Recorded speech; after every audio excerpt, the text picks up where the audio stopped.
வீட்டை வடக்கு நோக்கி 7 மீட்டர் சென்ற பின்பும் வலப்பக்கம் திரும்பி 5 மீட்டர், மீண்டும் வலப்பக்கம் திரும்பி 5 மீட்டர் நடந்து இறுதியில் இடப்பக்கம் திரும்பி 5 மீட்டர். அப்ப வலப்பக்கம் வடக்கு நோக்கி போய் வலப்பக்கம் திரும்பி 5 மீட்டர், வலப்பக்கம் திரும்பி 7 மீட்டர், வலப்பக்கம் திரும்பி 5 மீட்டர் நடந்த ஆரம்ப இடத்திலிருந்து எவ்வளவு தூரம் மற்றும் எந்த திசையில் இருப்பேன். இதுல முதலாவது வந்து அவன் வடக்கு நோக்கி, நான் இதுக்குள்ள ஒரு இதுக்காக போட்டு வச்சிருக்கேன். வடக்கு நோக்கி 7 மீட்டர் நடக்கிறான். அப்ப இந்த வடக்கு நோக்கி நடக்கிறான்டா அவனோட வலது பக்கம் வந்து இந்த சைட், இடது பக்கம் வந்து இது.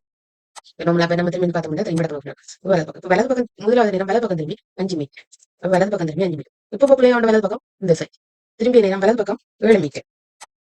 இப்ப அவனோட வலது பக்கம் இது, இடது பக்கம் இது. இப்ப என்ன செய்யறான், இடது பக்கம் அப்படி இந்த சைட் 5 மீட்டர். அப்ப கடைசியா இந்த திசையில நிக்க. இப்ப கேள்வி என்ன, திசை நோக்கி எவ்வளவு தூரத்துல? அப்ப 10 மீட்டர் தூரத்துல.